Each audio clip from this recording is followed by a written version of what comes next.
Tales to Terrify.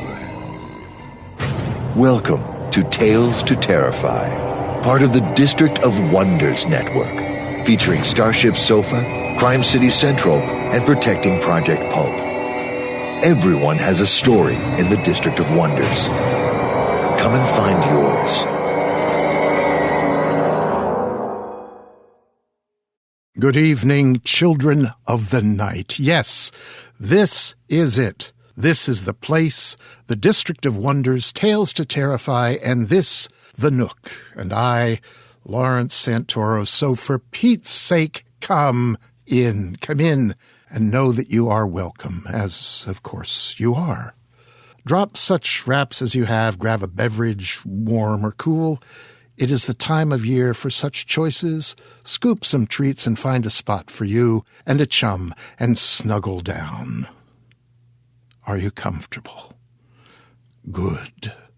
Because tonight we begin an adventure some years in the making. Tonight, no extras, no ads, no gratuitous pitchings of recent releases and personal efforts. Tonight we begin the presentation of our first novel here in the Nook, a classic tale entitled The House on the Borderland. House on the Borderland is by one of my favorites of all time, William Hope Hodgson. If you know Hodgson, you know this book. It is among his signature works. And for those of you who do not know him, amend your ways. Gutenberg him or grab a free Kindle edition of his tales and intubate yourself with him. Go back through the Tales to Terrify archives. You could do that too. Have a listen to some of his shorter works. One of his Karnacki, the Ghost Hunter tales, or one of my favorites, A Voice in the Night, or one of the best sea critter tales I know of, A Tropical Horror. Of course, you can just settle down and listen here for the next hour and a half, and for the next few weeks. A few words. Hodgson was born November 15, 1877, in Essex, England. He was the son of an Anglican priest who moved through almost a dozen livings in just over 20 years, and when Hodgson was 13, he fled his boarding school and ran off to sea. He was caught and returned to his family, but in 1891, he began a 4-year merchant marine apprenticeship and eventually became a sailor. Probably because he was both a very handsome young man and because he was a very small young man, he was subject to bullying by his shipmates, and as a result, he began to work out on weights, punching bags, and such, and soon, if bullied, the bullies found themselves face to face with one of the most powerful men pound for pound in all of England, it was said. By 1895, however, Hodgson passed his tests and received his mate's certification. While at sea, Hodgson also studied photography and ended photographing cyclones, sharks, the aurora borealis, and the maggots that infested the sailors' food. During this period, he kept journals of his experiences, and in 1898 he was awarded the Royal Humane Society Medal for Heroism for saving another sailor who had fallen overboard in shark-infested waters. In 1899, at the age of 22, Hodgson left the merchant service and opened the W. H. Hodgson School of Physical Culture. Today, we call it a gym.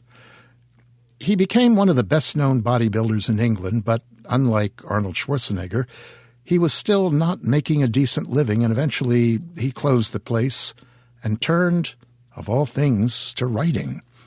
Articles on physical culture at first, but when the market for such things proved limited, and prompted by reading the works of Poe, Wells, Verne, Conan Doyle, and others, Hodgson turned to writing fiction. His first published works were The Goddess of Death in the Royal Magazine in 1904, and soon thereafter, A Tropical Horror, which I heartily recommend. Hodgson also wrote poetry, almost none of which was published during his lifetime, except when it served as introductory passages to his stories and novels, as we see in the opening of this week's tale, and some of it never saw print until 2005. Tonight's tale, The House on the Borderland, was published in 1908 and is probably his best-known piece of long fiction. Not a sea tale, House is set in Ireland and in an area where his father had served as a priest. I would go on, but if I did, I'd gloss over details or get things wrong, and that would irritate those people for whom the life and work of William Hope Hodgson is mingled faith and fervor. So I recommend you read about him, and I recommend that you read him, because he is a fascinating man and an excellent writer well worth your time. As mentioned, much of his work is available on Amazon Kindle, either for free or at low cost. So, as Marty DeBerge says, enough of my yakking. Here for your delight is one of William Hope Hodgson's chilliest books, House on the Borderland, Part 1.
The House on the Borderland by William Hope Hodgson.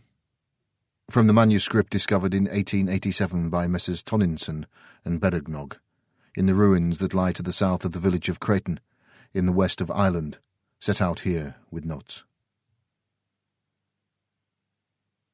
To my father,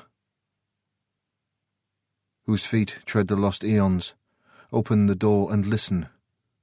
Only the wind's muffled roar and the glisten of tears round the moon, and in fancy the tread of vanishing shoon, out in the night with the dead. Hush and hark to the sorrowful cry of the wind in the dark.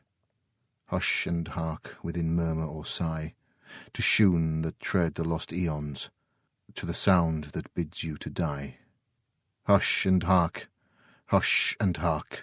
shoon of the dead. Author's Introduction to the Manuscript.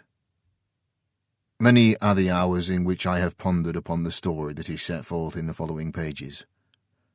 I trust that my instincts are not awry when they prompt me to leave the account in simplicity, as it was handed to me. And the manuscript itself, you must picture me, when first it was given into my care, turning it over, curiously, and making a swift, jerky examination.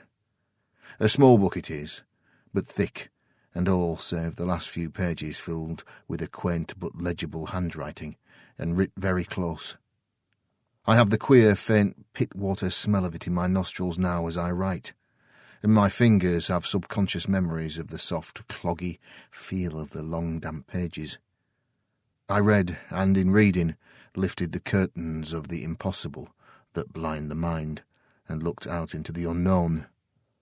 Amid stiff, abrupt sentences I wandered, and presently I had no fault to charge against their abrupt tellings, for, better far than my own ambitious phrasing, is this mutilated story capable of bringing home all that the old recluse of the vanished house had striven to tell. Of the simple, stiffly given account of weird and extraordinary matters I will say little. It lies before you. The inner story must be uncovered, personally by each reader, according to ability and desire, And even should any fail to see, as now I see, the shadowed picture and conception of that to which one may well give the accepted titles of heaven and hell, yet can I promise certain thrills, merely taking the story as a story. William Hope Hodgson, December the 17th, 1907. Chapter 1. The Finding of the Manuscript. Right away in the west of Ireland lies a tiny hamlet called Pertinent. It is situated alone at the base of a low hill. Far around there spreads a waste of bleak and totally inhospitable country, where, here and there, at great intervals, one may come upon the ruins of some long desolate cottage, unthatched and stark. The whole land is bare and unpeopled, the very earth scarcely covering the rock that lies beneath it, and with which the country abounds, in places rising out of the soil in wave-shaped ridges. Yet, in spite of its desolation, my friend Tomlinson and I had elected to spend our vacation there. He had stumbled on the place by mere chance the year previously, during the course of a long walking tour, and discovered the possibilities for the angler in a small and unnamed river that runs past the outskirts of the little village. I have said that the river is without name. I may add that no map I have hitherto consulted has shown either village or stream. They seem to have entirely escaped observation. Indeed, they might never exist for all that the average guide tells one. Possibly this can be partly accounted for by the fact that the nearest railway station, Ardrahan, is some 40 miles distant. It was early one warm evening when my friend and I arrived in Pertinent.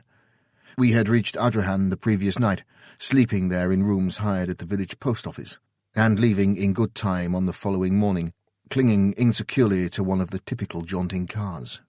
It had taken us all day to accomplish our journey over some of the roughest tracks imaginable, with the result that we were thoroughly tired and somewhat bad-tempered.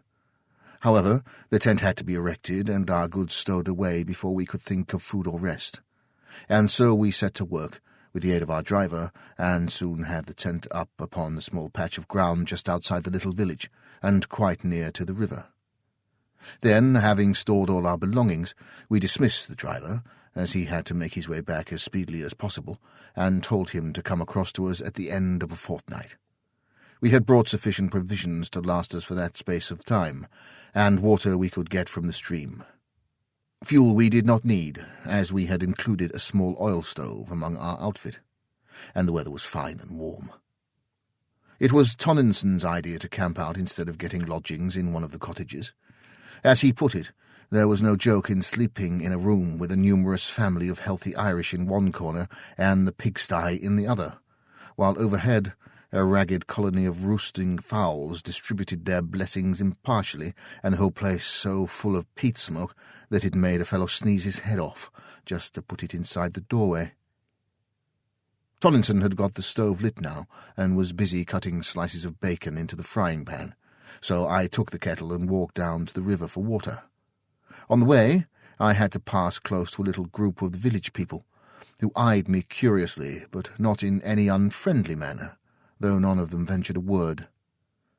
As I returned with my kettle filled, I went up to them, and after a friendly nod, to which they replied in a like manner, I asked them casually about the fishing, but instead of answering, they shook their heads silently and stared at me.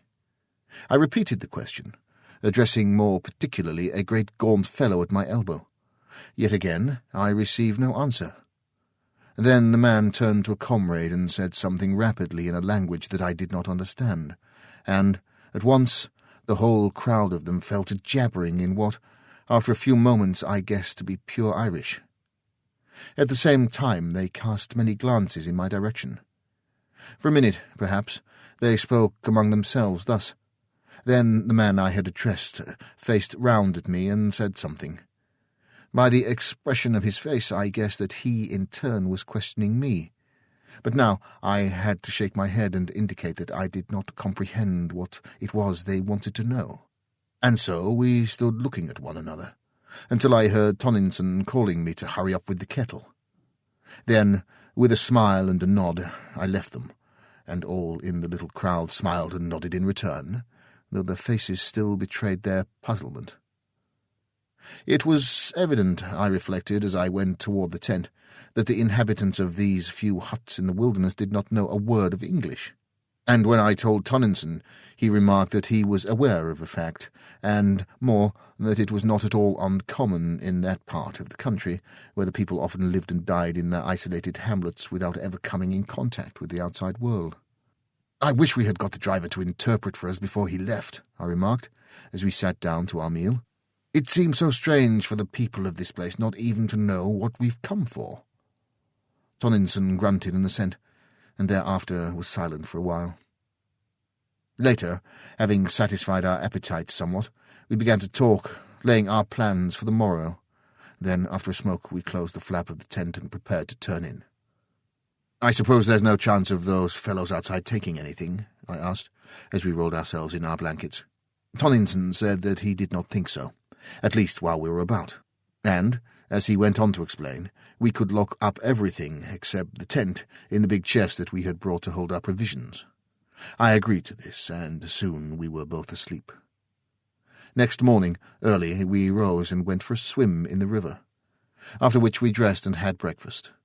Then we roused out our fishing tackle and overhauled it, by which time, our breakfasts having settled somewhat, we made all secure within the tent and strode off in the direction my friend had explored on his previous visit.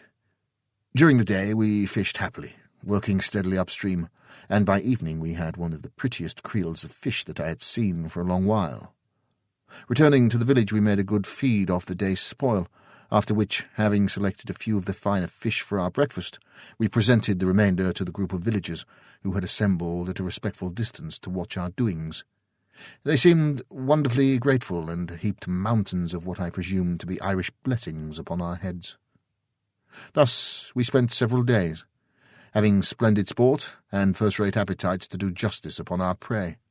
We were pleased to find how friendly the villagers were inclined to be, and that there was no evidence of their having ventured to meddle with our belongings during our absences. It was on a Tuesday that we arrived in Creighton, and it would be on the Sunday following that we made a great discovery. Hitherto we had always gone upstream.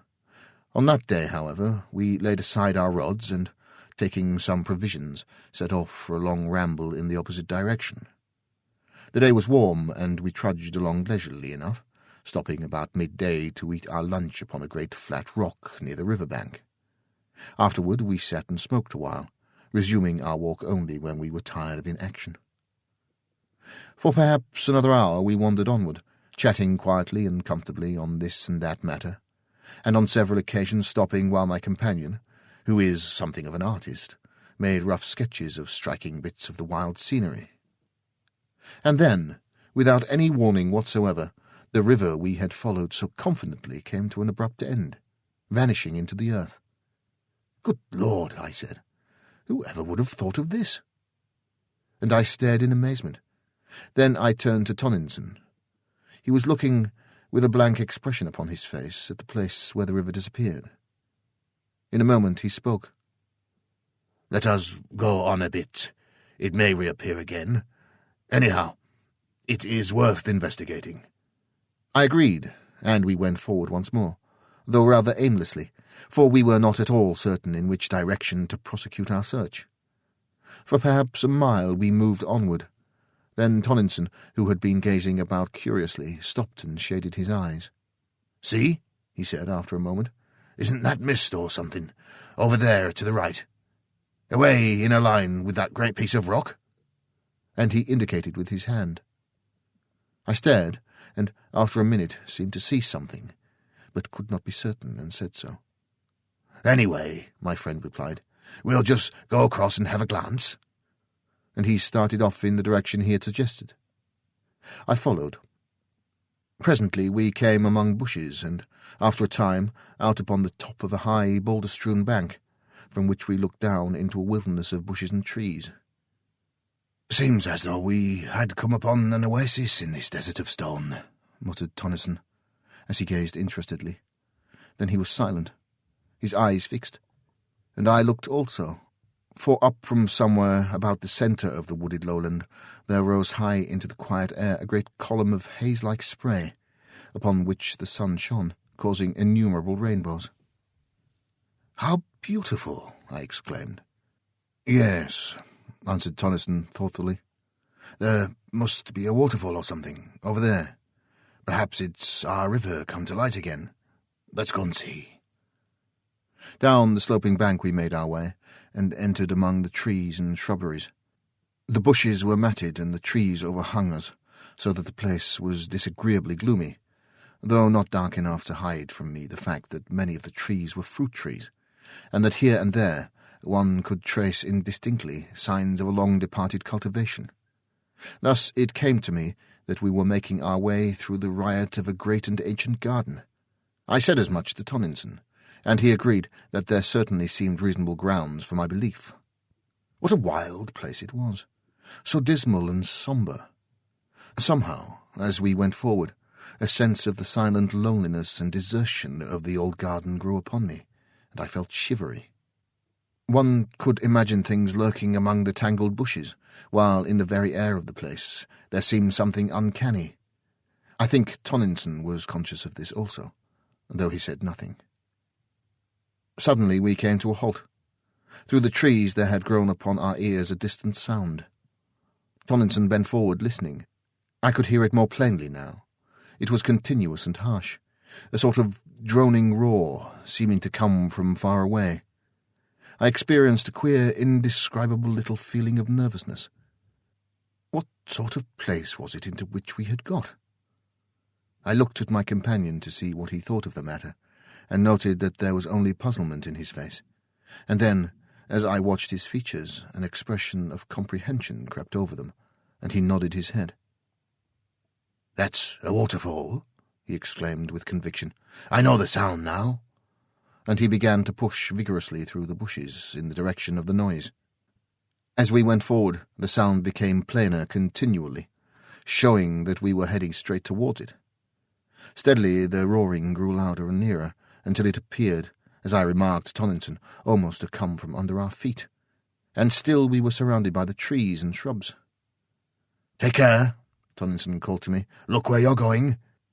And then, suddenly, we came out from among the trees, onto a great open space, where not 6 paces in front of us yawned the mouth of a tremendous chasm, from the depths of which the noise appeared to rise, along with the continuous mist-like spray that we had witnessed from the top of the distant bank. For quite a minute we stood in silence, staring in bewilderment at the sight. Then my friend went forward cautiously to the edge of the abyss. I followed, and together we looked down through a boil of spray at a monster cataract of frothing water that burst sprouting from the side of the chasm, nearly 100 feet below. "Good Lord," said Tonnisson. I was silent and rather awed.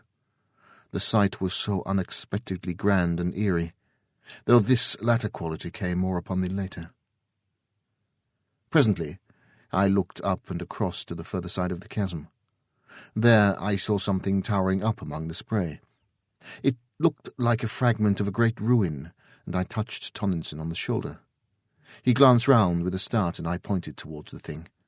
His gaze followed my finger, and his eyes lighted up with a sudden flash of excitement as the object came within his field of view. "Come along," he shouted above the uproar. "We'll have a look at it. There's something queer about this place. I feel it in my bones." And he started off, round the edge of the crater-like abyss. As we neared this new thing, I saw that I had not been mistaken in my first impression. It was undoubtedly a portion of some ruined building, yet now I made out that it was not built upon the edge of the chasm itself, as I had first supposed, but perched almost at the extreme edge of a huge spur of rock that jutted out some 50 or 60 feet over the abyss. In fact, the jagged mass of ruin was literally suspended in mid-air.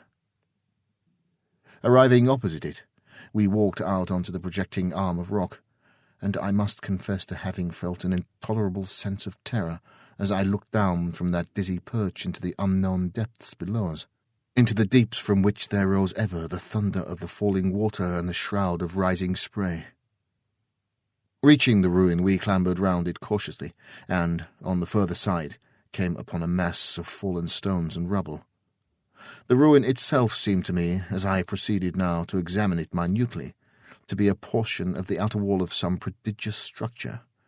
It was so thick and substantially built. Yet what was it doing in such a position? I could by no means conjecture. Where was the rest of the house, or castle, or whatever there had been? I went back to the outer side of the wall, and thence to the edge of the chasm, leaving Tomlinson rooting systematically among the heap of stones and rubbish on the outer side. Then I commenced to examine the surface of the ground near the edge of the abyss, to see whether there were not left other remnants of the building to which the fragment of ruin evidently belonged. But though I scrutinized the earth with the greatest care, I could see no signs of anything to show that there had ever been a building erected on the spot, and I grew more puzzled than ever. Then I heard a cry from Tomlinson. He was shouting my name excitedly, and without delay I hurried along the rocky promontory to the ruin. I wondered whether he had hurt himself, and then the thought came that perhaps he had found something. I reached the crumbled wall and climbed round. There I found Tomlinson standing within a small excavation that he had made among the debris. He was brushing the dirt from something that looked like a book, much crumpled and dilapidated, and opening his mouth every second or two to bellow my name. As soon as he saw that I had come, he handed his prize to me, telling me to put it in my satchel so as to protect it from the damp, while he continued his explorations. This I did, first, however, running the pages through my fingers and noting that they were closely filled with neat, old-fashioned writing which was quite legible, save in one portion where many of the pages were almost destroyed, being muddied and crumpled, as though the book had been doubled back at that part. This, I found out from Tomlinson, was actually as he had discovered it, and the damage was due probably to the fall of masonry upon the opened part. Curiously enough, the book was fairly dry, which I attributed to its having been so securely buried among the ruins. Having put the volume away safely, I turned to and gave Tomlinson a hand with his self-imposed task of excavating. Yet, though we put in over an hour's hard work, turning over the whole of the upheaped stones and rubbish, we came upon nothing more than some fragments of broken wood that might have been parts of a desk or table, and so we gave up searching and went back along the rock once more to the safety of the land. The next thing we did was to make a complete tour of the tremendous chasm, which we were able to observe was in the form of an almost perfect circle, save for where the ruin-crowned spur of Jock jutted out, spoiling its symmetry. The abyss was, as Tomlinson put it, like nothing so much as a gigantic well or pit going sheer down into the bowels of the earth. For some time longer we continued to stare about us, and then, noticing that there was a clear space away to the north of the chasm, we bent our steps in that direction.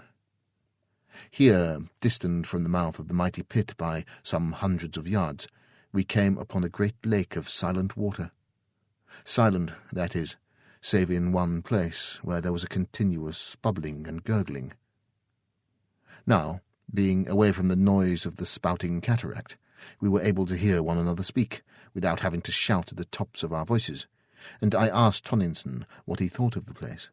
I told him that I didn't like it, and that the sooner we were out of it the better I should be pleased. He nodded in reply, and glanced at the woods behind furtively. I asked him if he had seen or heard anything. He made no answer, but stood silent, as though listening, and I kept quiet also. Suddenly he spoke. "Hark!" he said sharply. I looked at him, and then away among the trees and bushes, holding my breath involuntarily. A minute came and went in strained silence, yet I could hear nothing, and I turned to Tomlinson to say as much, and then, even as I opened my lips to speak, there came a strange wailing noise out of the wood on our left. It appeared to float through the trees, and there was a rustle of stirring leaves, and then silence. All at once Tomlinson spoke and put his hand on my shoulder. "Let us get out of here," he said, and began to move slowly towards where the surrounding trees and bushes seemed thinnest. As I followed him, it came to me suddenly that the sun was low, and that there was a raw sense of chilliness in the air. Tomlinson said nothing further, but kept on steadily. We were among the trees now, and I glanced around nervously, but saw nothing, save the quiet branches and trunks and the tangled bushes. Onward we went, and no sound broke the silence except the occasional snapping of a twig under our feet as we moved forward. Yet, in spite of the quietness, I had a horrible feeling that we were not alone, and I kept so close to Tomlinson that twice I kicked his heels clumsily, though he said nothing. A minute, and then another, and we reached the confines of the wood, coming out at last upon the bare rockiness of the countryside. Only then was I able to shake off the haunting dread that had followed me among the trees. Once, as we moved away, there seemed to come again a distant sound of wailing, and I said to myself that it was the wind, yet the evening was breathless. Presently, Tomlinson began to talk. "Look you," he said with decision, "I would not spend the night in that place for all the wealth that the world holds. There is something unholy, diabolical about it. It came to me in a moment, just after you spoke. It seemed to me that the woods were full of vile things, you know." "Yes," I answered, and looked back towards the place, but it was hidden from us by a rise in the ground. "There's the book," I said, and put my hand into the satchel. "You've got it safely?" he questioned with a sudden access of anxiety. "Yes," I replied. "Perhaps," he continued, "we shall learn something from it when we get back to the tent. We had better hurry, too. We're a long way off still, and I don't fancy now being caught out here in the dark." It was 2 hours later when we reached the tent, and without delay we set to work to prepare a meal, for we had eaten nothing since our lunch at midday. Supper over, we cleared the things out of the way and lit our pipes. Then Tomlinson asked me to get the manuscript out of my satchel. This I did, and then, as we could not both read from it at the same time, he suggested that I should read the thing out aloud. "And mind," he cautioned, knowing my propensities, "don't go skipping half the book." Yet, had he but known what it contained, he would have realized how needless such advice was, for once at least. And there, seated in the opening of our little tent, I began this strange tale of the house on the Borderland, for such was the title of the manuscript. This is told in the following pages. Chapter 2. The Plain of Silence. I am an old man. I live here in this ancient house, surrounded by huge unkempt gardens. The peasantry who inhabit the wilderness beyond say that I am mad. That is because I will have nothing to do with them. I live here alone with my old sister, who is also my housekeeper. We keep no servants. I hate them. I have one friend, a dog. Yes, I would sooner have old Pepper than the rest of creation together. He, at least, understands me, and has sense enough to leave me alone when I am in my dark moods. I have decided to start a kind of diary. It may enable me to record some of the thoughts and feelings that I cannot express to anyone.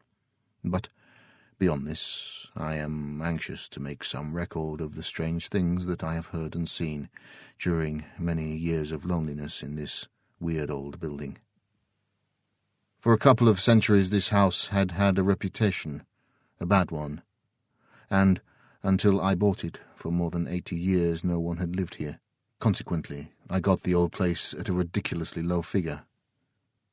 I am not superstitious, but I have ceased to deny that things happen in this old house, things that I cannot explain, and therefore I must needs ease my mind by writing down an account of them, and to the best of my ability, though, should this, my diary, ever be read when I am gone, the readers will but shake their heads, and be the more convinced that I was mad. This house, how ancient it is, though its age strikes one less, perhaps, than the quaintness of its structure, which is curious and fantastic to the last degree.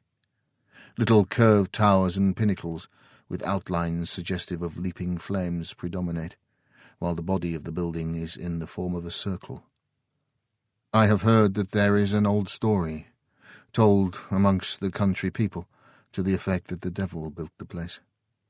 However, that is as may be. True or not, I neither know nor care, save as it may have helped to cheapen it ere I came. I must have been here some 10 years before I saw sufficient to warrant any belief in the stories current in the neighbourhood about this house. It is true that I had, on at least a dozen occasions, seen, vaguely, things that puzzled me, and perhaps had felt more than I had seen. Then, as the years passed, bringing age upon me, I became often aware of something unseen, yet unmistakably present in the empty rooms and corridors. Still, it was, as I have said, many years before I saw any real manifestations of the so-called supernatural.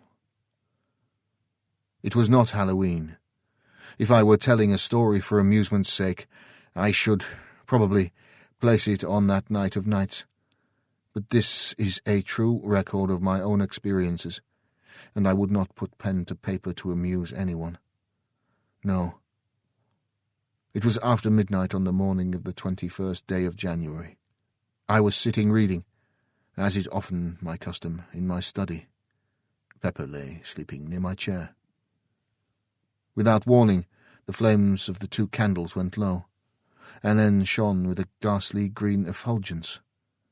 I looked up quickly, and as I did so, I saw the light sink into a dull, ruddy tint, so that the room glowed with a strange, heavy crimson twilight that gave the shadows behind the chairs and tables a double depth of blackness, and wherever the light struck, it was as though luminous blood had been splashed over the room. Down on the floor, I heard a faint, frightened whimper, and something pressed itself in between my 2 feet. It was Pepper, cowering under my dressing gown. Pepper, usually as brave as a lion.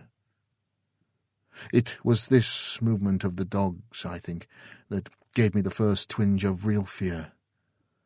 I had been considerably startled when the lights burnt first green and then red, but had been momentarily under the impression that the change was due to some influx of noxious gas into the room.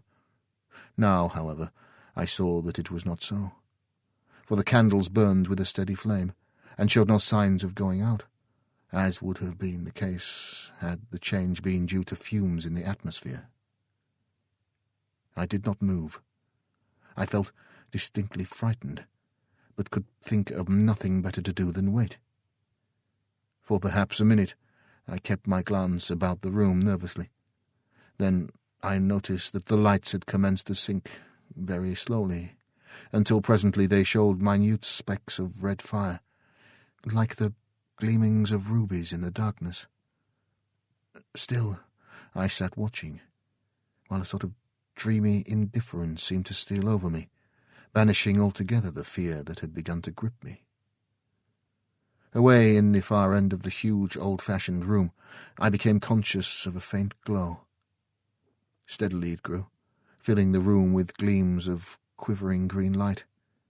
Then they sank quickly and changed, even as the candle flames had done, into a deep, sombre crimson that strengthened and lit up the room with a flood of awful glory. The light came from the end wall, and grew even brighter until its intolerable glare caused my eyes acute pain, and involuntarily I closed them. It may have been a few seconds before I was able to open them. The first thing I noticed was that the light had decreased greatly, so that it no longer tried my eyes.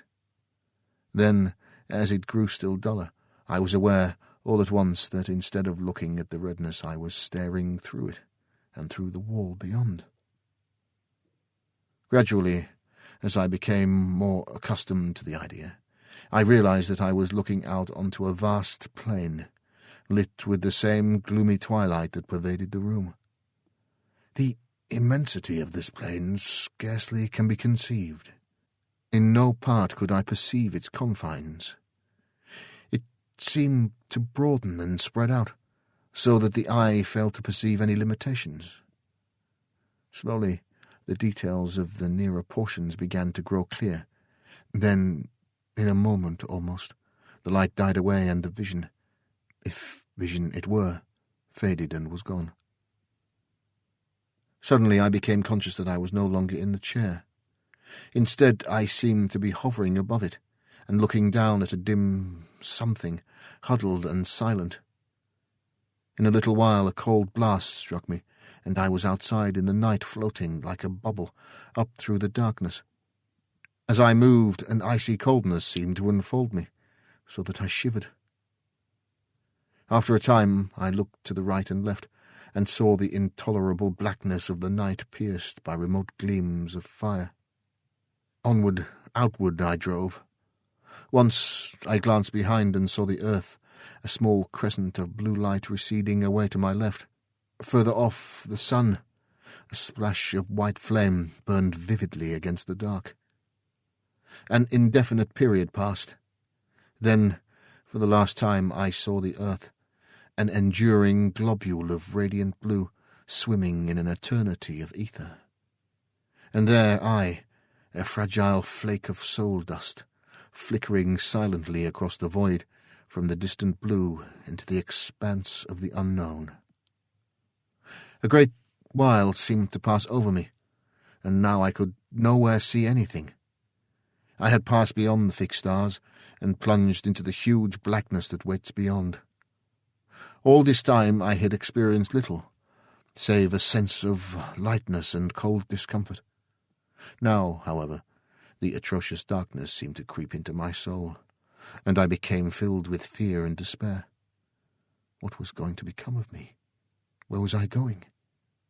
Even as the thoughts were formed, there grew against the impalpable blackness that wrapped me a faint tinge of blood. It seemed extraordinarily remote and mist-like, yet at once the feeling of oppression was lightened, and I no longer despaired.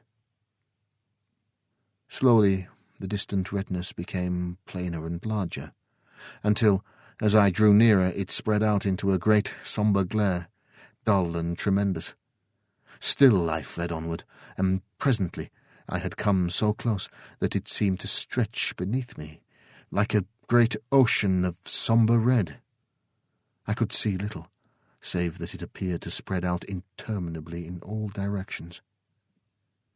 In a further space I found that I was descending upon it, and soon I sank into a great sea of sullen, red-hued clouds.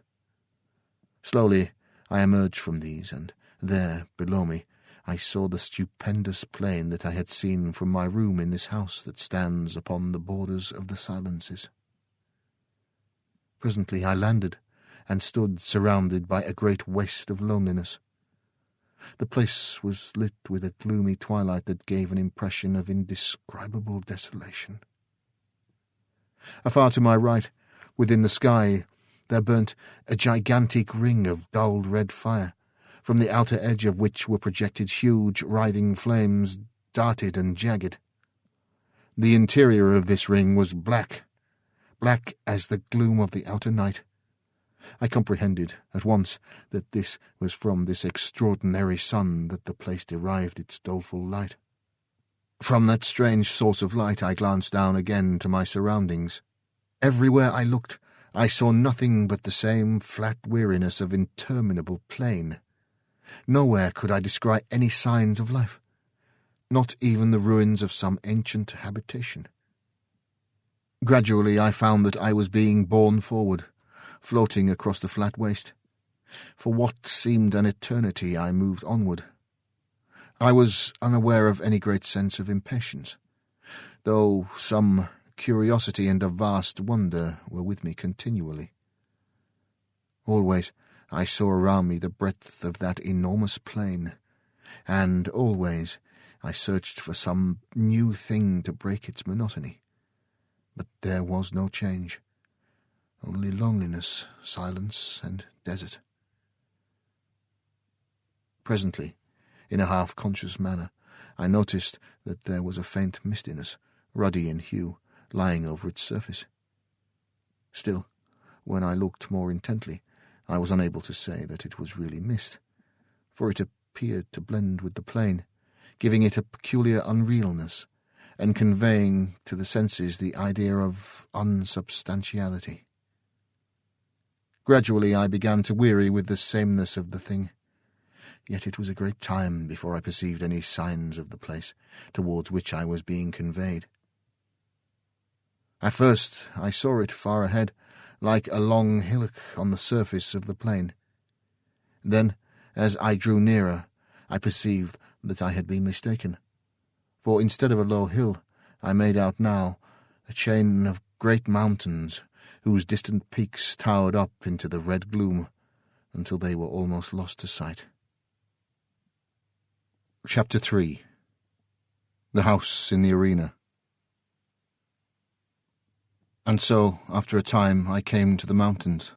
Then the course of my journey was altered, and I began to move along their bases, until all at once I saw that I had come opposite to a vast rift, opening into the mountains.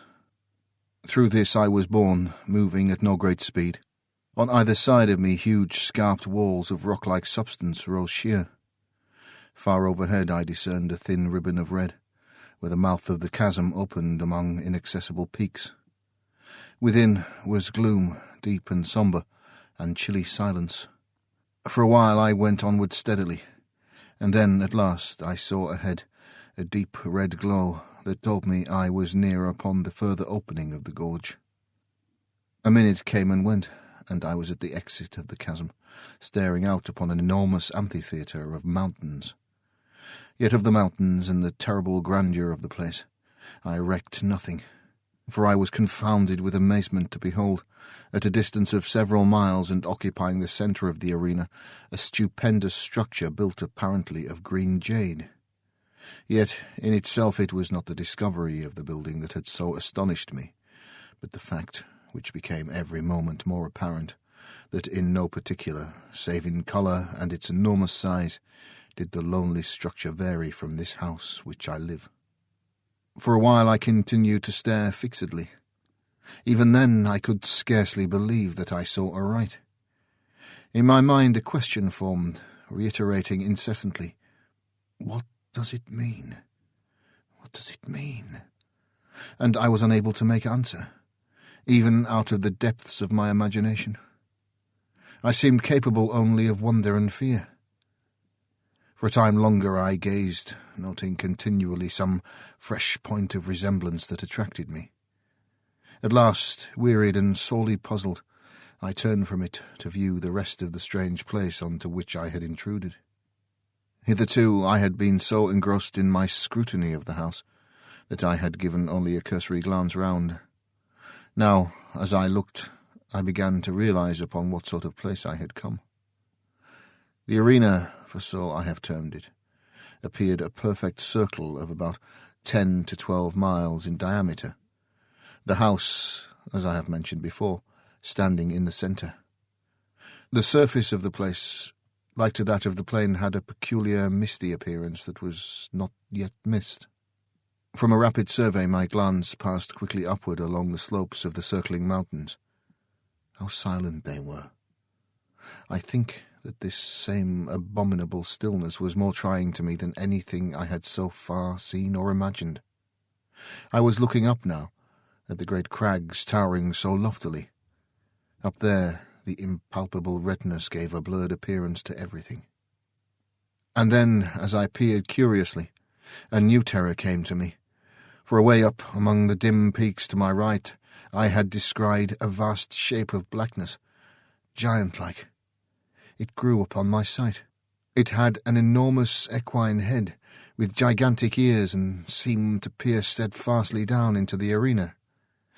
There was that about the pose that gave me the impression of an eternal watchfulness, of having warded that dismal place through unknown eternities.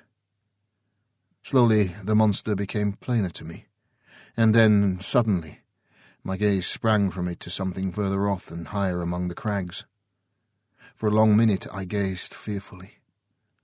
I was strangely conscious of something not altogether unfamiliar, as though something stirred in the back of my mind. The thing was black and had 4 grotesque arms. The features showed indistinctly around the neck. I made out several light-coloured objects. Slowly, the details came to me, and I realized coldly that they were skulls. Further down the body was another circling belt, showing less against the black trunk. Then, even as I puzzled to know what the thing was, a memory slid into my mind, and straight away I knew that I was looking at a monstrous representation of Kali, the Hindu goddess of death. Other remembrances of my old student days drifted into my thoughts. My glance fell back upon the huge beast-headed thing. Simultaneously I recognized it for the ancient Egyptian god Seth, or Seth the Destroyer of Souls. With the knowledge there came a great sweep of questioning. I stopped, and endeavoured to think. Things beyond my imagination peered into my frightened mind. I saw, obscurely, the old gods of mythology. I tried to comprehend to what it was all pointing. My gaze dwelt, flickering between the two. An idea came swiftly, and I turned and glanced rapidly upward, searching the gloomy crags away to my left. Something loomed out under a great peak, a shape of greyness.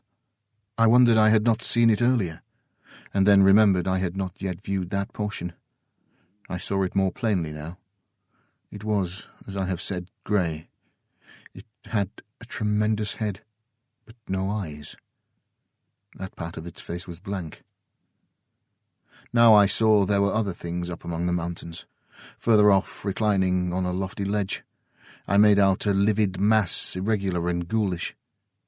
It seemed without form, save for an unclean half-animal face that looked out vilely from somewhere about its middle. And then I saw others. There were hundreds of them.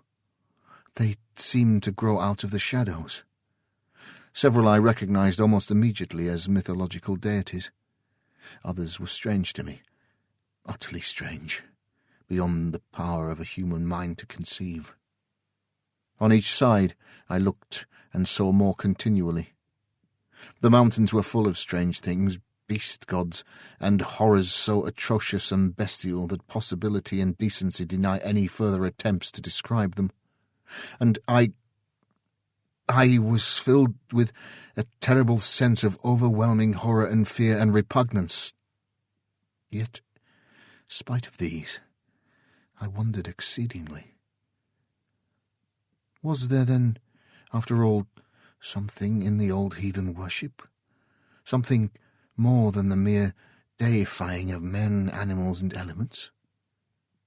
The thought gripped me. Was there? Later, a question repeated itself. What were they, those beast gods and the others? At first they had appeared to me just sculptured monsters placed indiscriminately among the inaccessible peaks and precipices of the surrounding mountains. Now, as I scrutinized them with greater intentness, my mind began to reach out to fresh conclusions. There was something about them, an indescribable sort of silent vitality that suggested to my broadening consciousness a state of life in death, a something that was by no means life as we understand it, but rather an inhuman form of existence that, might be likened to a deathless trance, a condition in which it was possible to imagine their continuing eternally. Immortal. The word rose in my thoughts unbidden, and straightway I grew to wondering whether this might be the immortality of the gods. And then, in the midst of my wondering and musing, something happened. Until then, I had been staying just within the shadow of the exit of the great rift. Now, without volition on my part, I drifted out of the semi-darkness and began to move slowly across the arena, toward the house. At this I gave up all thoughts of those prodigious shapes above me, and could only stare frightenedly at the tremendous structure towards which I was conveyed so remorselessly. Yet though I searched earnestly, I could discover nothing that I had not already seen, and so became gradually calmer. Presently I had reached a point more than halfway between the house and the gorge. All around was spread the stark loneliness of the place, and the unbroken silence. Steadily I neared the great building. Then, all at once, something caught my vision, something that came round one of the huge buttresses of the house, and so into full view. It was a gigantic thing, and moved with a curious lope, going almost upright after the manner of a man. It was quite unclothed, and had a remarkable luminous appearance. Yet it was the face that attracted and frightened me the most. It was the face of a swine. Silently, intently, I watched this horrible creature, and forgot my fear momentarily in my interests in its movements. It was making its way cumbrously round the building, stopping as it came to each window to peer in and shake at the bars, with which, as in this house, they were protected. And whenever it came to a door, it would push at it, fingering the fastening stealthily. Evidently it was searching for an ingress into the house. I had come now to within less than a quarter of a mile of the great structure, and still I was compelled forward. Abruptly the thing turned and gazed hideously in my direction.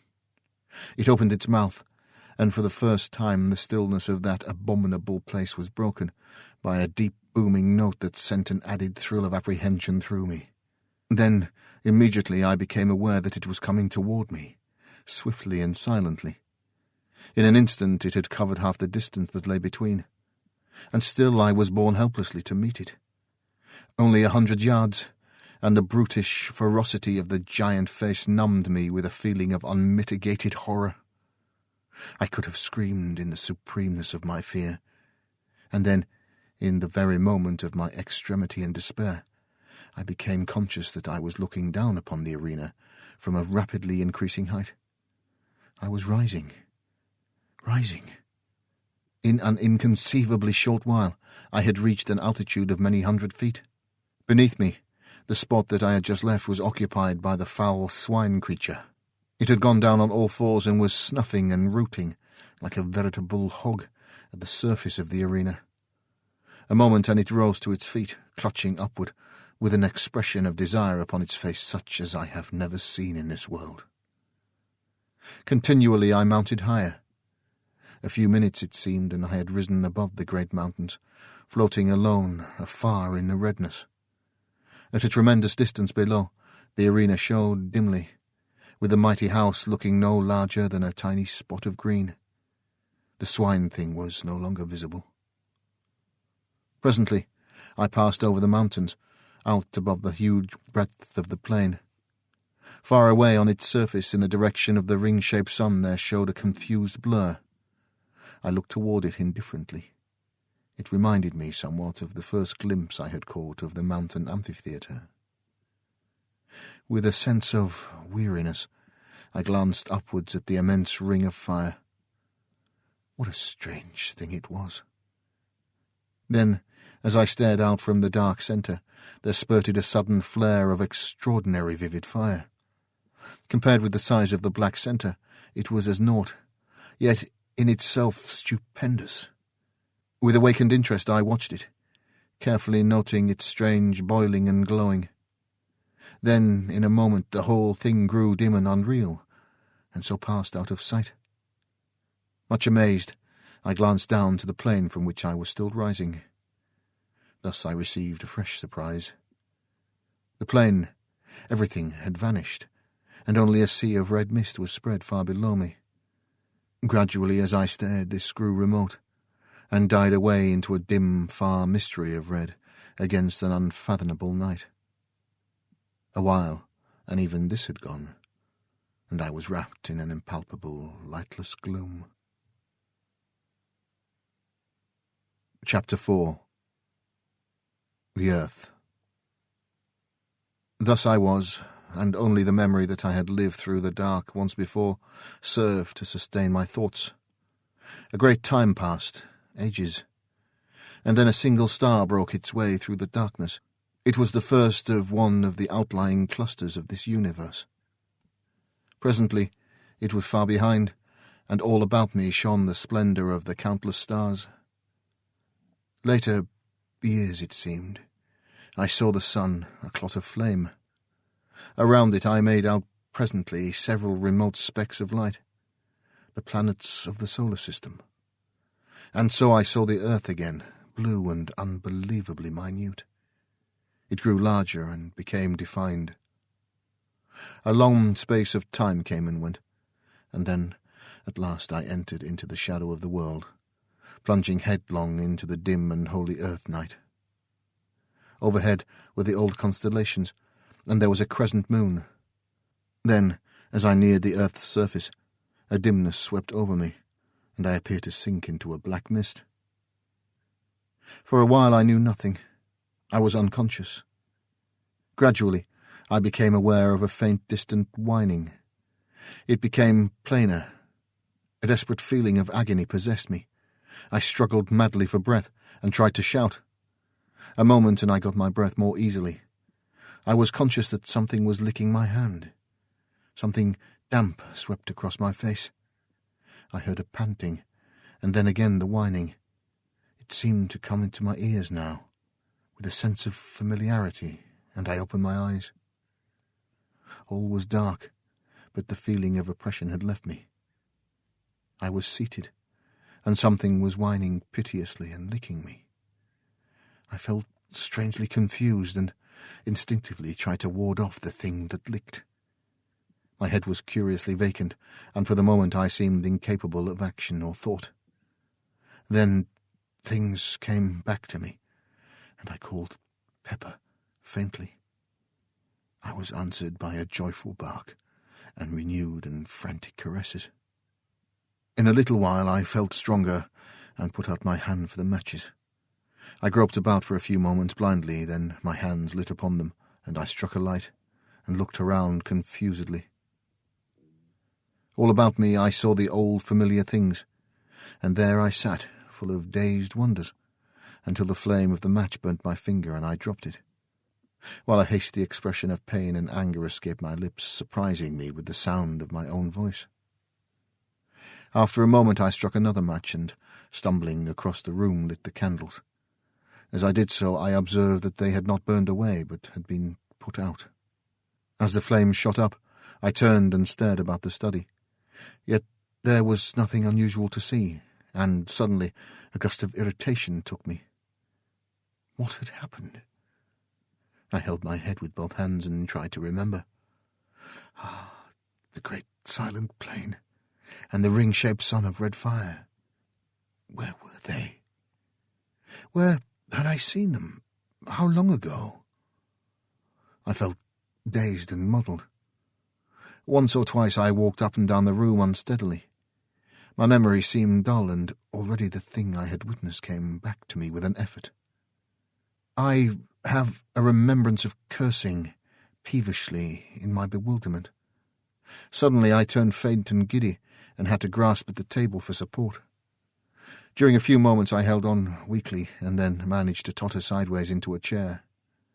After a little time I felt somewhat better, and succeeded in reaching the cupboard where usually I kept brandy and biscuits. I poured myself out a little of the stimulant and drank it off. Then, taking a handful of biscuits, I returned to my chair and began to devour them ravenously.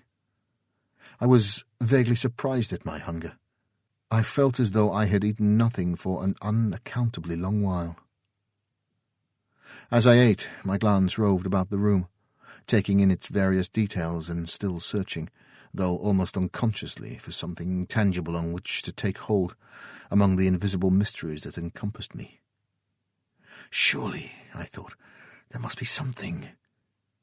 And in the same instant, my gaze dwelt upon the face of the clock in the opposite corner. Therewith, I stopped eating and just stared. For though its ticking indicated most certainly that it was still going, the hands were pointing to a little before the hour of midnight, whereas it was, as well I knew, considerably after that time when I had witnessed the first of the strange happenings I have just described. For perhaps a moment I was astounded and puzzled. Had the hour been the same as when I had last seen the clock, I should have concluded that the hands had stuck in one place, while the internal mechanism went on as usual. But that would in no way account for the hands having travelled backward. Then, even as I turned the matter over in my wearied brain, the thought flashed upon me that it was now close upon the morning of the 22nd, and that I had been unconscious to the visible world through the greater portion of the last 24 hours. The thought occupied my attention for a full minute. Then I commenced to eat again. I was still very hungry. During breakfast next morning, I inquired casually of my sister regarding the date and found my surmise correct. I had, indeed, been absent, at least in spirit, for nearly a day and a night. My sister asked me no questions, for it is not by any means the first time that I have kept my study for a whole day, and sometimes a couple of days at a time, when I have been particularly engrossed in my books or work. And so the days pass on, and I am still filled with a wonder to know the meaning of all that I saw on that memorable night. Yet, well I know that my curiosity is little likely to be satisfied. Chapter 5. The Thing in the Pit. This house is, as I have said before, surrounded by a huge estate and wild and uncultivated gardens. Away at the back, distant some 300 yards, is a deep, dark ravine, spoken of as the pit by the peasantry. At the bottom runs a sluggish stream so overhung by trees as scarcely to be seen from above. In passing, I must explain that this river has a subterranean origin, emerging suddenly at the east end of the ravine, and disappearing as abruptly beneath the cliffs that form its western extremity. It was some months after my vision, if vision it were, of the great plain that my attention was particularly attracted to the pit. I happened one day to be walking along its southern edge, when suddenly several pieces of rock and shale were dislodged from the face of the cliff immediately beneath me, and fell with a sullen crash through the trees. I heard them splash in the river at the bottom, and then silence. I should not have given this incident more than a passing thought, had not Pepper at once begun to bark savagely, nor would he be silent when I bade him, which is most unusual behaviour on his part. Feeling that there must be someone or something in the pit, I went back to the house quickly for a stick. When I returned, Pepper had ceased his barks and was growling and smelling uneasily along the top. Whistling for him to follow me, I started to descend cautiously. The depth to the bottom of the pit must be about 150 feet, and some time as well as considerable care was expended before we reached the bottom in safety. Once down, Pepper and I started to explore along the banks of the river. It was very dark there due to the overhanging trees, and I moved warily, keeping my glance about me and my stick ready. Pepper was quiet now and kept close to me all the time. Thus we searched right up one side of the river, without hearing or seeing anything. Then we crossed over by the simple method of jumping, and commenced to beat our way back through the underbrush. We had accomplished perhaps half the distance when I heard again the sound of falling stones on the other side, the side from which we had just come. One large rock came thundering down through the tree-tops, struck the opposite bank and bounded into the river, driving a great jet of water right over us. At this, Pepper gave out a deep growl, then stopped and pricked up his ears. I listened also. A second later, a loud, half-human, half-pig-like squeal sounded from among the trees, apparently about halfway up the south cliff. It was answered by a similar note from the bottom of the pit. At this, Pepper gave a short, sharp bark, and springing across the little river disappeared into the bushes. Immediately afterward, I heard his barks increase in depth and number, and in between there sounded a noise of confused jabbering. This ceased, and in the succeeding silence there rose a semi-human yell of agony. Almost immediately Pepper gave a long-drawn howl of pain, and then the shrubs were violently agitated, and he came running out with his tail down, and glancing as he ran over his shoulder. As he reached me, I saw that he was bleeding from what appeared to be a great claw wound in the side, that had almost laid bare his ribs. Seeing Pepper thus mutilated, a furious feeling of anger seized me, and whirling my staff I sprang across and into the bushes from which Pepper had emerged. As I forced my way through, I thought I heard a sound of breathing. Next instant I had burst into a little clear space, just in time to see something livid white in colour disappear among the bushes on the opposite side. With a shout I ran toward it, but though I struck and probed among the bushes with my stick, I neither saw nor heard anything further, and so returned to Pepper. There, after bathing his wound in the river, I bound my wetted handkerchief round his body. Having done which, we retreated up the ravine and into the daylight again. On reaching the house, my sister inquired what had happened to Pepper, and I told her he had been fighting with a wildcat, of which I had heard there were several about. I felt it would be better not to tell her how it had really happened, though, to be sure, I scarcely knew myself. But this I did know, that the thing I had seen run into the bushes was no wildcat. It was much too big, and had, so far as I had observed, a skin like a hog's, only of a dead, unhealthy white colour. And then it had run upright, or nearly so, upon its hind feet, with a motion somewhat resembling that of a human being. This much I had noticed in my brief glimpse, and, truth to tell, I felt a good deal of uneasiness, besides curiosity, as I turned the matter over in my mind. It was in the morning that the above incident had occurred. Then it would be, after dinner, as I sat reading, that, happened to look up suddenly, I saw something peering in over the window ledge, the eyes and ears alone showing. "A pig, by Jove!" I said, and rose to my feet. Thus I saw the thing more completely. But it was no pig. God alone knows what it was. It reminded me vaguely of the hideous thing that had haunted the great arena. It had a grotesquely human mouth and jaw, but with no chin of which to speak. The nose was prolonged into a snout. Thus it was that with the little eyes and queer ears gave it such an extraordinarily swine-like appearance. Of the forehead there was little, and the whole face was of an unwholesome white colour. For perhaps a minute I stood looking at the thing with an ever-growing feeling of disgust and some fear. The mouth kept jabbering inanely and once emitted a half-swinish grunt. I think it was the eyes that attracted me the most.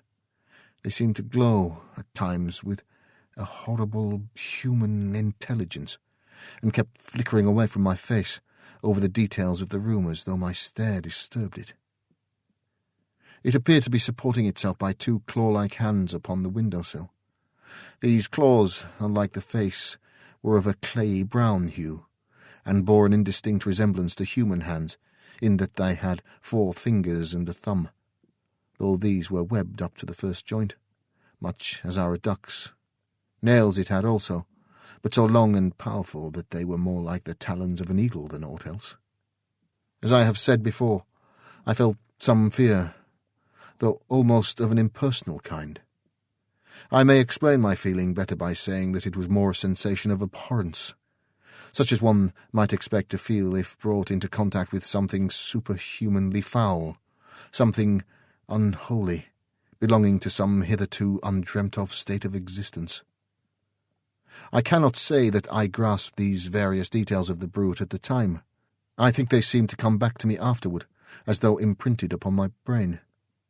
I imagined more than I saw as I looked at the thing, and the material details grew upon me later. For perhaps a minute I stared at the creature. Then, as my nerves steadied a little, I shook off the vague alarm that held me, and took a step toward the window. Even as I did so, the thing ducked and vanished. I rushed to the door and looked round hurriedly, but only the tangled bushes and shrubs met my gaze. I ran back into the house and, getting my gun, sallied out to search through the gardens. As I went, I asked myself whether the thing I had just seen was likely to be the same of which I had caught a glimpse of in the morning. I inclined to think it was. I would have taken Pepper with me, but judged it better to give his wound a chance to heal. Besides, if the creature I had just seen was, as I imagined, his antagonist of the morning, it was not likely that he would be of much use. I began my search systematically. I was determined, if it were possible, to find and put an end to that swine thing. This was, at least, a material horror. At first I searched cautiously, with the thought of Pepper's wound in my mind, but as the hours passed, and not a sign of anything living showed in the great lonely gardens, I became less apprehensive. I felt almost as though I would welcome the sight of it. Anything seemed better than this silence, with the ever-present feeling that the creature might be lurking in every bush I passed. Later I grew careless of danger, to the extent of plunging right through the bushes, probing with my gun barrel as I went. At times I shouted, but only the echoes answered back. I thought thus perhaps to frighten or stir the creature to showing itself, but only succeeded in bringing my sister Mary out to know what was the matter. I told her that I had seen the wildcat that had wounded Pepper, and that I was trying to hunt it out of the bushes. She seemed only half satisfied, and went back into the house, with an expression of doubt upon her face.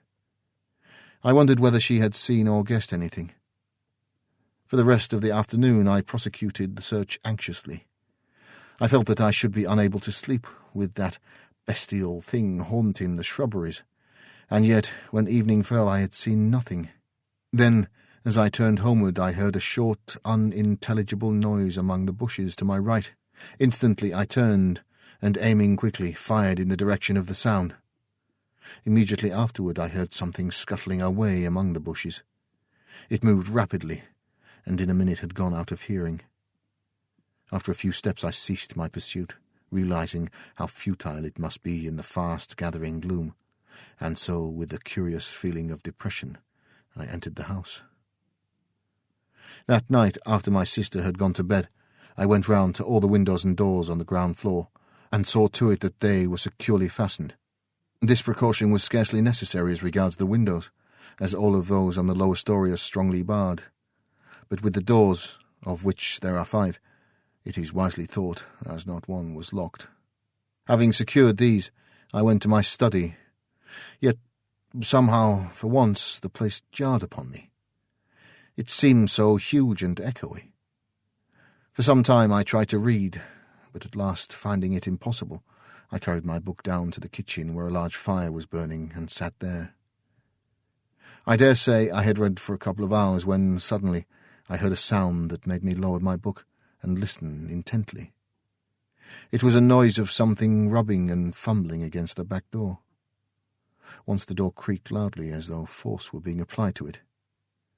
During those few short moments, I experienced an indescribable feeling of terror, such as I should have believed impossible.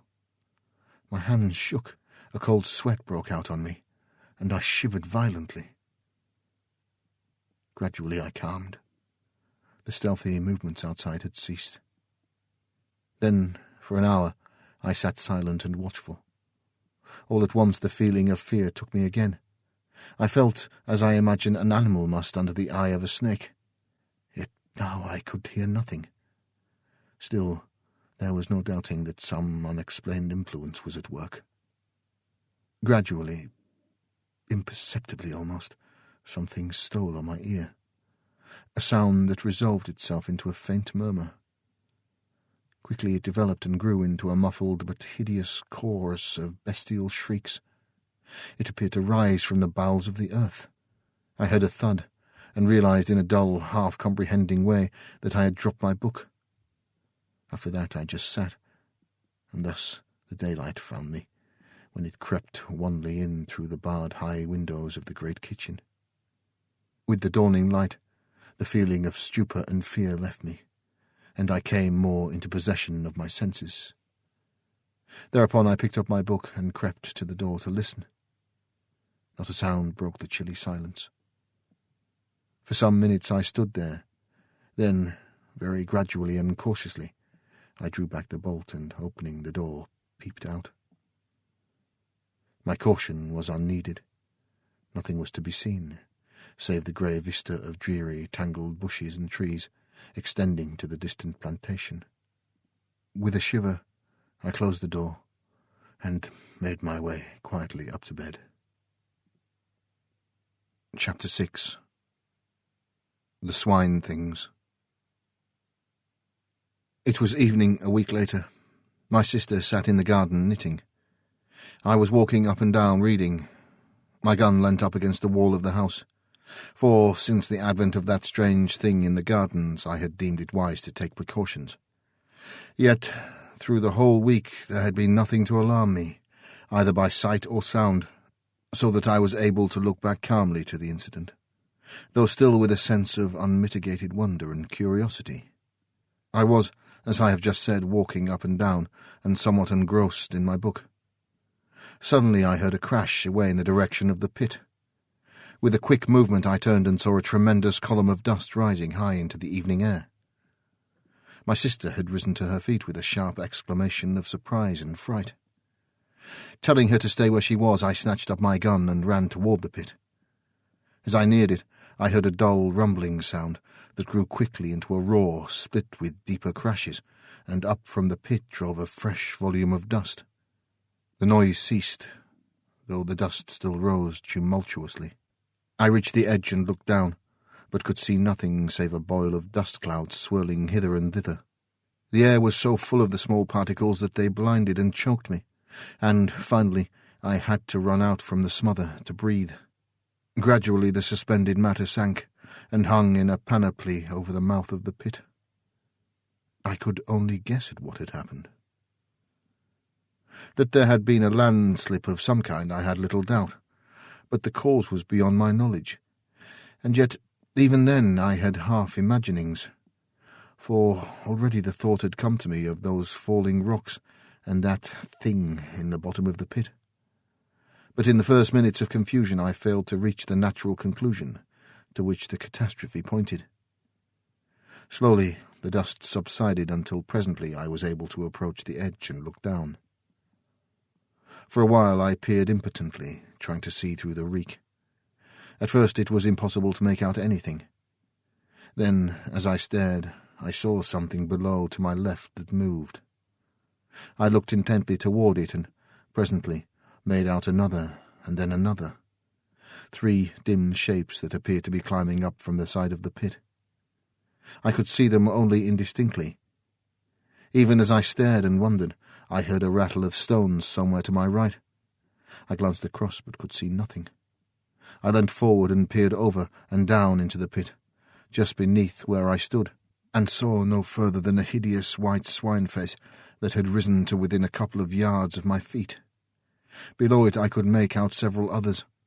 As the thing saw me, it gave a sudden, uncouth squeal, which was answered from all parts of the pit.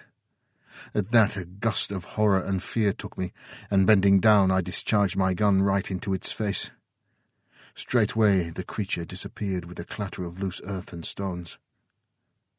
There was a momentary silence to which probably I owe my life, for during it I heard a quick patter of many feet, and turning sharply saw a troop of the creatures coming toward me at a run. Instantly I raised my gun and fired at the foremost, who plunged headlong with a hideous howling. Then, as I turned to run, more than halfway from the house to the pit, I saw my sister. She was coming toward me.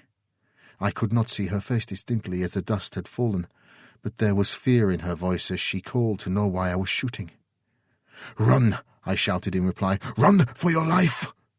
Without more ado she turned and fled, picking up her skirts with both hands. As I followed, I gave a glance behind. The brutes were running on their hind legs, at times dropping on all fours. I think it must have been the terror in my voice that spurred Mary to run so, for I feel convinced that she had not as yet seen those hell creatures that pursued. On we went, my sister leading. Each moment the nearing sounds of the footsteps told me that the brutes were gaining on us rapidly. Fortunately, I am accustomed to live in some ways an active life. As it was, the strain of the race was beginning to tell severely upon me. Ahead I could see the back door. Luckily it was open. I was some half-dozen yards behind Mary now, and my breath was sobbing in my throat. Then something touched my shoulder. I wrenched my head round quickly and saw one of those monstrous pallid faces close to mine. One of the creatures, having outrun its companions, had almost overtaken me. Even as I turned, it made a fresh grab. With a sudden effort I sprang to one side, and swinging my gun by the barrel, brought it crashing down upon the foul creature's head. The thing dropped with an almost human groan. Even this short delay had been nearly sufficient to bring the rest of the brutes down upon me, so that, without an instant's waste of time, I turned and ran for the door. Reaching it, I burst into the passage, then, turning quickly, slammed and bolted the door, just as the first of the creatures rushed against it with a sudden shock. My sister sat, gasping, into a chair. She seemed in a fainting condition, but I had no time to spend on her. I had to make sure that all the doors were fastened. Fortunately they were. The one leading from my study into the gardens was the last to which I went. I had just had time to note that it was secured when I thought I heard a noise outside. I stood perfectly still and listened. Yes, now I could distinctly hear a sound of whispering, and something slithered over the panels with a rasping, scratchy noise. Eventually some of the brutes were feeling with their claw hands about the door to discover whether there were any means of ingress. That the creatures should so soon have found the door was, to me, a proof of their reasoning capabilities. It assured me that they must not be regarded by any means as mere animals. I had felt something of this before, when that first thing peered in through my window. Then I had applied the term superhuman to it, with an almost instinctive knowledge that the creature was something different from the brute beast. Something beyond human, yet in no good sense, but rather as something foul and hostile to the great and good in humanity. In a word, as something intelligent and yet inhuman. The very thought of the creatures filled me with revulsion.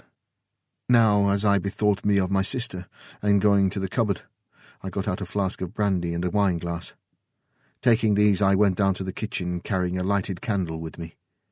She was not sitting in the chair, but had fallen out and was lying upon the floor, face downward. Very gently I turned her over and raised her head somewhat. Then I poured a little of the brandy between her lips. After a while she shivered slightly. A little later she gave several gasps and opened her eyes. In a dreamy, unrealizing way she looked at me. Then her eyes closed slowly, and I gave her a little more of the brandy. For perhaps a minute longer she lay silent, breathing quickly. All at once her eyes opened again, and it seemed to me as I looked that the pupils were dilated, as though fear had come with returning consciousness. Then, with a movement so unexpected that I started backward, she sat up. Noticing that she seemed giddy, I put out my hand to steady her. At that she gave a loud scream, and scrambling to her feet ran from the room. For a moment I stayed there, kneeling and holding the brandy flask. I was utterly puzzled and astonished. Could she be afraid of me? But no. Why should she? I could only conclude that her nerves were badly shaken, and that she was temporarily unhinged. Upstairs I heard a door bang loudly, and I knew that she had taken refuge in her room. I put the flask down on the table. My attention was distracted by a noise in the direction of the back door. I went toward it and listened. It appeared to be shaken, as though some of the creatures struggled with it silently, but it was far too strongly constructed and hung to be easily moved. Out in the gardens rose a continuous sound. It might have been mistaken by a casual listener for the grunting and squealing of a herd of pigs. But as I stood there, it came to me that there was sense and meaning to all those swinish noises. Gradually I seemed able to trace a semblance in it to human speech, glutinous and sticky as though each articulation were made with difficulty. Yet, nevertheless, I was becoming convinced that it was no mere medley of sounds, but a rapid interchange of ideas. By this time it had grown quite dark in the passages, and from these came all the varied cries and groans of which an old house is so full after nightfall. It is, no doubt, because things are then quieter, and one has more leisure to hear. Although there may be something in the theory that the sudden change of temperature at sundown affects the structure of the house somewhat, causing it to contract and settle, as it were, for the night. However, this is as may be. But on that night in particular, I would gladly have been quit of so many eerie noises. It seemed to me that each creak and crack was the coming of one of those things along the dark corridors, though I knew in my heart that this could not be, for I had seen myself that all the doors were secure. Gradually, however, these sounds grew on my nerves to such an extent that, were it only to punish my cowardice, I felt I must make the round of the basement again, and, if anything were there, face it. And then I would go up to my study, for I knew sleep was out of the question, with the house surrounded by creatures, half beasts, half something else, and entirely unholy. Taking the kitchen lamp down from its hook, I made my way from cellar to cellar, and room to room, through pantry and coal-hole, along passages and into the 101 little blind alleys and hidden nooks that form the basement of the old house. Then, when I knew I had been in every corner and cranny large enough to conceal aught of any size, I made my way up the stairs. With my foot on the first step, I paused. It seemed to me I heard a movement, apparently from the buttery, which is to the left of the staircase. It had been one of the first places I searched, and yet I felt certain my ears had not deceived me. My nerves were strung now, and with hardly any hesitation I stepped up to the door, holding the lamp above my head. In a glance I saw that the place was empty, save for the heavy stone slab supported by brick pillars, and I was about to leave it, convinced that I had been mistaken, when, in turning, my light was flashed back from two bright spots outside the window and high up. For a few moments I stood there staring. Then they moved, revolving slowly and throwing out alternate scintillations of green and red. At least, so it appeared to me. I knew then that they were eyes. Slowly I traced the shadowy outline of one of the things. It appeared to be holding onto the bars of the window, and its attitude suggested climbing. I went nearer to the window and held the light higher. There was no need to be afraid of the creature. The bars were strong, and there was little danger of it being able to move them. And then, suddenly, in spite of the knowledge that the brute could not reach to harm me, I had a return of the horrible sensation of fear that had assailed me on that night, a week previously. It was the same feeling of helpless, shuddering fright. I realized dimly that the creature's eyes were looking into mine with a steady, compelling stare. I tried to turn away, but I could not. I seemed now to see the window through a mist. Then, I thought, other eyes came and peered, and yet others, until a whole galaxy of malignant staring orbs seemed to hold me in thrall. My head began to swim and throb violently. Then I was aware of a feeling of acute physical pain in my left hand. It grew more severe and literally forced my attention.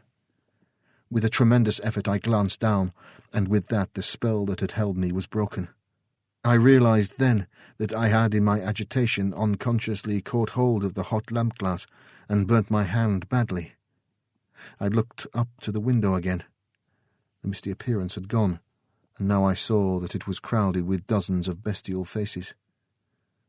With a sudden access of rage I raised the lamp and hurled it full at the window. It struck the glass, smashing a pane, and passed between two of the bars out into the garden, scattering burning oil as it went. I heard several loud cries of pain, and as my sight became accustomed to the dark I discovered that the creatures had left the window. Pulling myself together, I groped for the door, and having found it, made my way upstairs, stumbling at each step. I felt dazed, as though I had received a blow on the head. At the same time my hand smarted badly, and I was full of a nervous, dull rage against those things. Reaching my study, I lit the candles. As they burnt up, their rays were reflected from the rack of firearms on the side wall. At the sight, I remembered that I had there a power which, as I had proved earlier, seemed as fatal to those monsters as to more ordinary animals, and I determined I would take the offensive. First of all I bound up my hand, for the pain was fast becoming intolerable. After that it seemed easier, and I crossed the room to the rifle stand. There I selected a heavy rifle, an old and tried weapon, and having procured ammunition, I made my way up into one of the small towers with which the house is crowned. From there I found that I could see nothing. The gardens presented a dim blur of shadows, a little blacker perhaps where the trees stood. That was all, and I knew that it was useless to shoot down into all that darkness. The only thing to be done was to wait for the moon to rise. Then I might be able to do a little execution. In the meantime I sat still and kept my ears open. The gardens were comparatively quiet now, and only an occasional grunt or squeal came up to me. I did not like this silence. It made me wonder on what devilry the creatures were bent. Twice I left the tower and took a walk through the house, but everything was silent. Once I heard a noise from the direction of the pit, as though more earth had fallen. Following this, and lasting for some 15 minutes, there was a commotion among the denizens of the garden. This died away, and after that all was quiet again. About an hour later the moon's light showed above the distant horizon. From where I sat I could see it over the trees, but it was not until it rose clear of them that I could make out any of the details in the gardens below.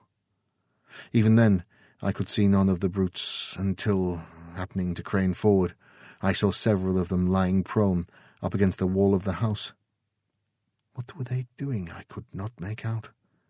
It was, however, a chance too good to be ignored, and taking aim I fired at the one directly beneath. There was a shrill scream, and as the smoke cleared away I saw that it had turned on its back and was writhing feebly. Then it was quiet. The others had disappeared. Immediately after this I heard a loud squeal in the direction of the pit. It was answered 100 times from every part of the garden. This gave me some notion of the number of the creatures, and I began to feel that the whole affair was becoming even more serious than I had imagined.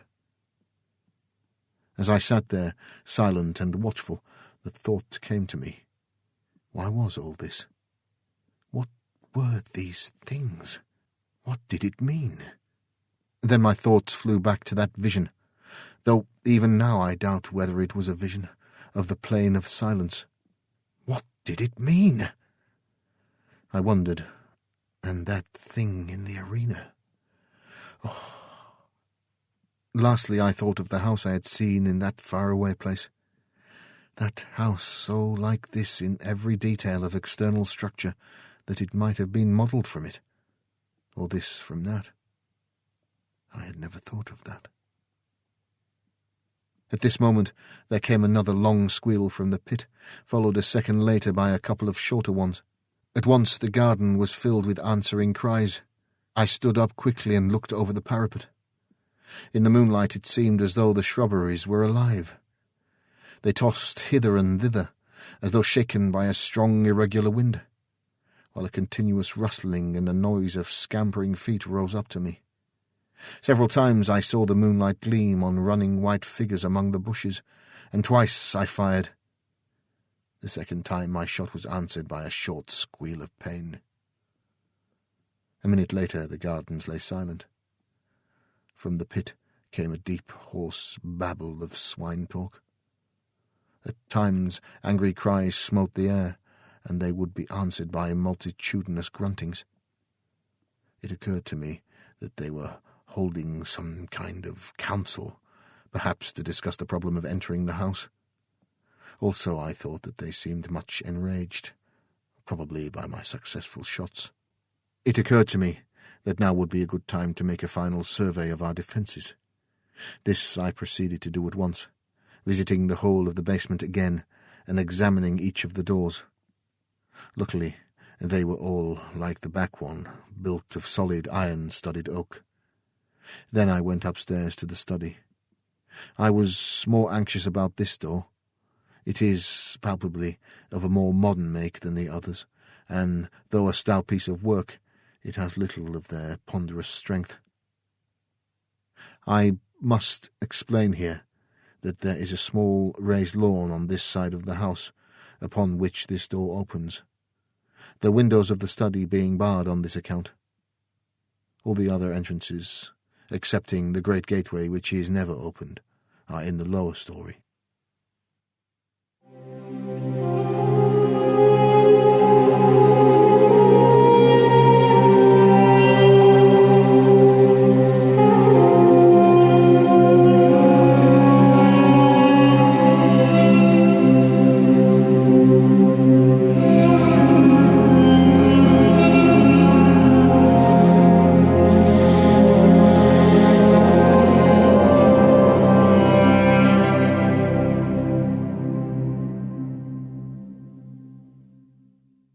Well, there we are. We are begun. I discovered Hodgson not too long after I discovered H.P. Lovecraft. I'm still discovering him, and I hope you'll join me. I'll have more about him during next week's visit. Part 1 of House in the Borderland was read for us, and will be read for us for the next few weeks, by Mr. Nicholas Camm. Nick is a professional actor and has appeared in lots of things, British things principally, Emmerdale, Coronation Street, Between the Sheets, et al. After some 15 years in the business, he says, he realized he spoke rather well, and now is a pro narrator. Within the last 5 months, he's done 6 audiobooks, the which has caused him to spend an inordinate amount of time in his studio, some might call it a small cupboard under his stairs. This he does at night, when the students who live next door have removed their clogs and gone to bed. Nick says he has just finished filming a bucket list of a job, about which he is not allowed to speak, alas. He also avers that he is delighted finally to debut on Tales to Terrify with this short little piece. What a debut. I anxiously await part 2. Next week, same time, same nook. All right now, children of the night. I would have you be upstanding and preparing for departure. It is the economy, I suppose, or perhaps it's just the neighborhood, but there are quite a few empty, sad-seeming places in the hood. Houses, businesses, other such buildings. I'm sure you've noticed them in passing, yes? Yes. Each one of these places has roots in time and space. Each resonates with memories. A whole street may be alive with all these worlds now past. Well, you have your home and your destination from here. You have only to pass by and keep on course. Don't listen to the voices in the night, the grunts and squeals of time. They might disturb your pleasant dreams.